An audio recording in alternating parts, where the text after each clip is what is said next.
Salut à tous, on se retrouve pour parler du FC Barcelone en ce vendredi 9 février et on commence tout d'abord avec les photos de l'entraînement pour préparer bien sûr le match après-demain, réception de Grenade dimanche soir 21h.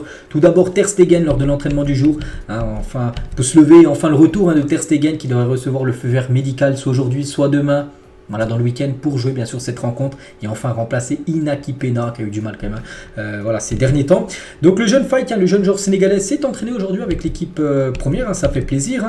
On peut voir aussi De Jong avec Victor Roque, Rafinha, on peut voir le jeune Faye, un duel avec Robert Lewandowski, Araujo, de nouveau Lewandowski ou même Lamine Yamal, voilà, pour montrer quelques photos, voilà, quelques-unes, je ne vais pas vous montrer 300 photos de l'entraînement, je vais vous montrer quelques-unes comme d'habitude.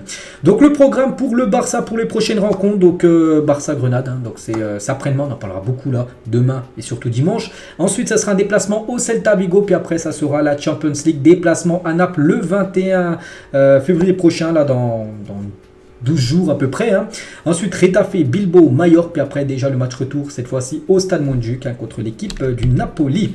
On continue les gars et concernant les prochains matchs là, donc j'ai dit donc la Grenade ou même l'équipe du Celta Vigo. Donc depuis des mois, Xavi c'est Christensen en tant que milieu défensif à l'entraînement, donc en gros en tant que pivot, c'est que depuis le départ de Busquets, on a du mal à Barcelone de trouver un joueur pour essayer de remplacer Busquets.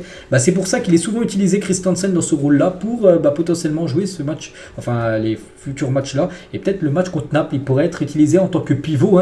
Le joueur pourrait continuer à jouer à ce poste pour les prochains matchs en vue du choc contre Naples. Donc j'ai dit, la prochaine rencontre là, Grenade-Celta, il y a des chances de voir encore Christensen en numéro 6 devant la défense pour qu'il soit encore à ce poste-là contre le Napoli dans à peu près 2 semaines.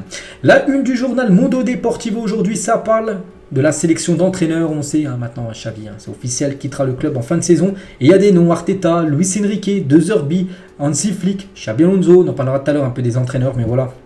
Pour l'instant, c'est cette liste d'entraîneurs que le Barça cible bien sûr pour remplacer Xavi. Et l'autre la une Journal Sport, les deux une je monte tous les jours. Donc c'est Lewandowski qui a été interviewé. Je veux marquer dans le nouveau Camp Nou. Il y a quelques déclarations, il y en a 5-6 la déclaration de Lewandowski. Jouer au nouveau Spotify Camp Nou, oui bien sûr c'est un de mes objectifs de jouer à nouveau là-bas. C'est un stade magique, un terrain magique. Il a également dit, je me sens très bien dans la ville de Barcelone. Ma famille aussi, nous sommes très heureux. Je pourrais être content de ce que j'ai fait au club, mais le reste va bien aussi. Il a également dit, par rapport au départ de Xavi, être entraîneur ou joueur à Barcelone, c'est beaucoup de pression, c'est normal et l'équipe ou le club est dans un moment plus difficile qu'avant avec un effectif avec de très jeunes joueurs et les attentes sont toujours très élevées. C'est pour ça qu'on sait que le Barça a beaucoup de pression, beaucoup d'attentes et quand par exemple pour Lewandowski, lui, on sait qu'il est beaucoup critiqué cette saison parce qu'il n'est pas super décisif. On sait que par rapport à la saison dernière, il marque beaucoup moins de buts cette saison. Et pour Xavi, les résultats sont pas là. C'est vrai que tu as beaucoup de pression. Quand ça va pas trop, tu es beaucoup pointé du doigt. C'est que ces deux-là sont beaucoup critiqués cette saison, Lewandowski et Xavi. Toujours avec Lewandowski, je comprends ce que tout cela signifie pour Xavi. Il vient du Barça, il a été un joueur important, une légende, et maintenant il est entraîneur d'un point de vue émotionnel. C'est très difficile et je le comprends parfaitement, pas seulement lui, mais aussi sa famille. Parce que sa famille, sa femme, vous voyez que Xavi rentrait le soir un peu dégoûté par rapport à la situation du club, tout ça. Donc ça pesait même sur sa famille à Xavi. C'est pour ça qu'il a pris la décision en gros de quitter l'équipe en fin de saison. Concentrons-nous sur cette saison car nous pouvons encore gagner avec Xavi, pas seulement des matchs mais des titres. Bon après il n'y a plus que 2 titres à remporter, donc la Liga mathématiquement tant que c'est jouable il faut essayer jusqu'au bout et bien sûr la Ligue des Champions qui est peut-être ce qui est le plus jouable comme la LDC. C'est fou de dire ça, mais c'est peut-être la LDC les gars, c'est peut-être le titre le plus probable pour le Barça, être remporté en fin de saison. Toujours avec Lewandowski, je suis concentré à 100% sur l'équipe, je préfère ne pas parler de ce qui se passera à la fin de la saison, la priorité est maintenant, par rapport à son futur, à ce qui va rester partir. Il ne sait pas, il ne veut pas parler de ça parce que c'est pas maintenant. Il se concentre bien sûr sur la saison actuelle. Donc voilà quelques déclarations de Robert Lewandowski. On continue, on va parler de Frenkie de Jong et on a pu voir que son salaire a fuité et on ne s'attendait pas à ça. Donc de Jong est le joueur le mieux payé de Barcelone. Son contrat a fait l'objet d'une fuite. Et voilà, c'est quand même le jackpot pour Frenkie de Jong. Donc que pensez-vous du salaire de Jong? Donc il est arrivé en 2020, donc il touchait 960 000 euros, puis après ça a monté 4 millions, puis après il passe à 20 millions, 20 millions, après 24 Cette saison, là, il a 24. Après 23, après ce sera un peu dégressif. Et voilà, c'est le joueur le mieux payé quand même du côté du Barça. Donc voilà, il touche énormément d'argent à Frenkie de Jong. Bon, j'ai pas dit que c'est à cause de lui que le Barça est dans le rouge, mais il en fait partie parce qu'il touche un salaire énorme. Hein. Et de Jong, les gars, n'est plus intouchable. Hein. Il a le salaire le plus élevé de l'équipe. Hein. Je vais montrer avec son salaire qui vient de fuiter. Si une offre arrive pour lui, le club l'examinera. Voilà, donc concernant Frenkie de Jong, donc voilà, pas sûr qu'il restera au club. Hein. Il y a un ami de Ronald Koeman et de l'entourage de Frenkie de Jong, il a dit, hein, donc de Jong est frustré aussi par les attentes qu'il s'est fixées à son arrivée, comme gagner des trophées comme la Champions League, avoir une équipe compétitive. Il est déçu, enfin il est très déçu par le club, hein, parce que quand il est arrivé, on lui avait présenté à Barcelone de remporter la LDC, quand il était là, tout ça, et on peut voir en gros que le Barça est loin quand même de gagner la Ligue des Champions, même si c'est jouable, hein, bien sûr. Hein. Mais voilà, il s'attendait à mieux tout simplement, Frenkie de Jong. Hein. Et toujours avec... cet ami, son entourage, a quelque chose à changer chez Frenkie de Jong. Frenkie ne ferme plus la porte à un départ du club l'été prochain. Donc voilà.